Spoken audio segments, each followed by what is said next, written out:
Well, a sequel, a prequel, and a new movie out on Netflix to let you know about what's on today's Real Talk.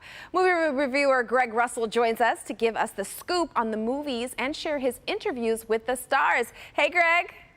Hey, Tati, good to see you. Good to see you as well. So there's something that everyone is really excited about. Let's start with The Many Saints of Newark. Now, this is a prequel to the Sopranos series that was on HBO and starred Michael Gandolfini, the son of James Gandolfini, who, of course, played the infamous Tony Soprano. And what's funny is Michael had never seen an episode of the show because when it first came out, he was so young. His parents thought that this would be way too overwhelming for you to watch.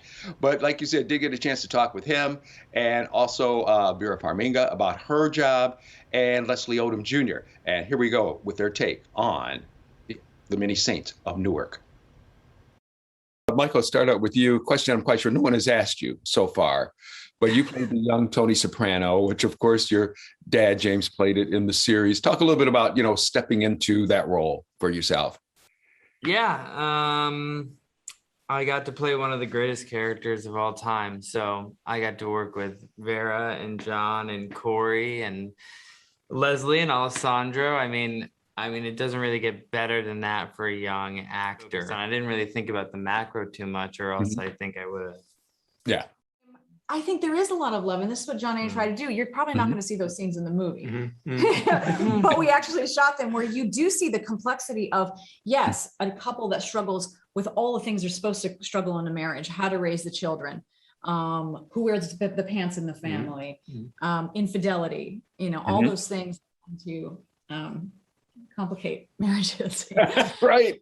You're the guy who'd been working for him, but then you're realizing, you know what, I can do this on my own. I thought about them a lot like brothers, cousins. Yeah. Anybody can understand anybody who's been marginalized for some reason that they can't control. Your race, your age, your gender, your sexuality, can understand that question that you ask yourself of, but for this thing, what would I be? What could I be? And, the resentment that can build from that. And I think that that's what, gets in the way of the continuation of a friendship.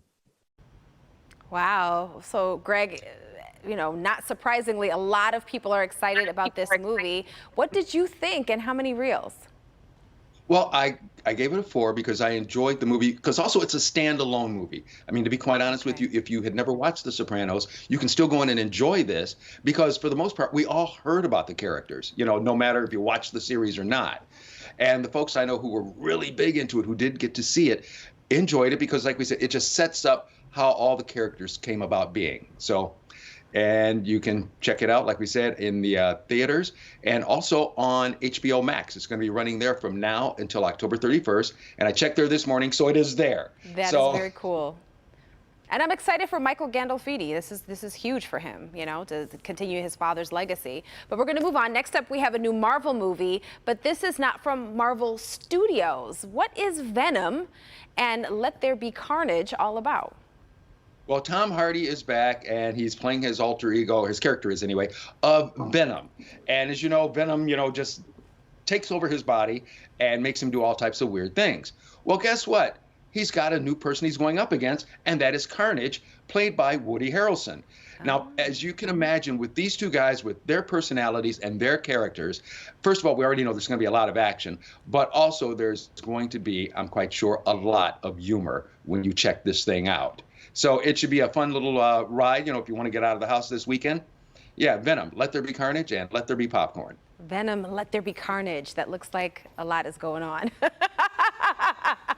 That is so funny. That is so funny. Oh, Greg, you're hilarious.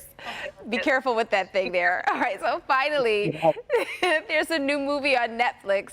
Tell us about The Guilty. The Guilty. This stars Jake Gyllenhaal and directed by Antoine Fuqua.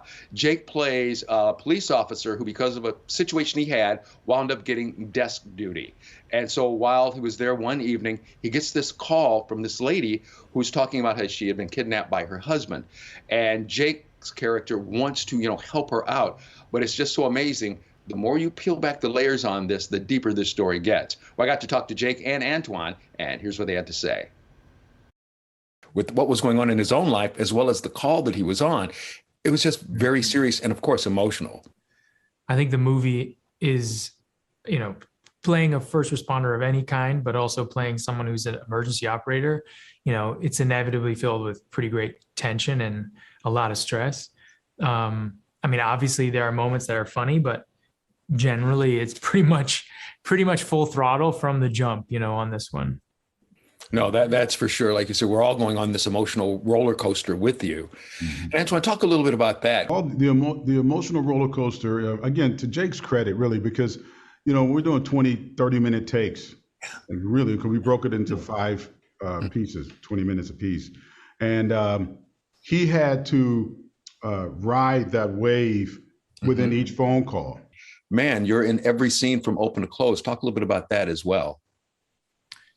It's a movie about listening, so to me, it was always going to be, it was really about me listening, the audience listening. Oftentimes you're in a lot of the movie, you become the eyes and ears for an audience, and whether or not you're sitting in a chair and it's on a close-up of you, what's going on around you, and particularly in his head, is what the audience is going to go through. All right, this looks very exciting. Now, I do like Antoine Fuqua in that when he directs things, there's also like very cool lighting that takes place, and I could see that in the clips that you showed. Right, and it's amazing because he talked to me about also shooting it during COVID, where wow. Jake is pretty much the only person you see. Now, other folks who are starring in this movie, but you just hear their voices. I just even have to look at the list because there's so many. Peter Sarsgaard, Ethan Hawke, Bill Burr is also in this, Riley Keough, and Adrian Martinez. But you don't see them, and you just hear them like over speaker or different things like that. And right. Antoine even said that did their thing via Zoom from home. So that's amazing. I'm sorry I have to cut you off, Greg, because we're running out of time. But how many reels for The Guilty, and where can people see more of your interviews? 4 reels for The Guilty, and you can check out more of the interviews at movieshowplus.com. That's my website. So please go there, check everything out, and you can see those as well as interviews from the past, and also, this person coming back again. It's creepy. Greg, thank you so much.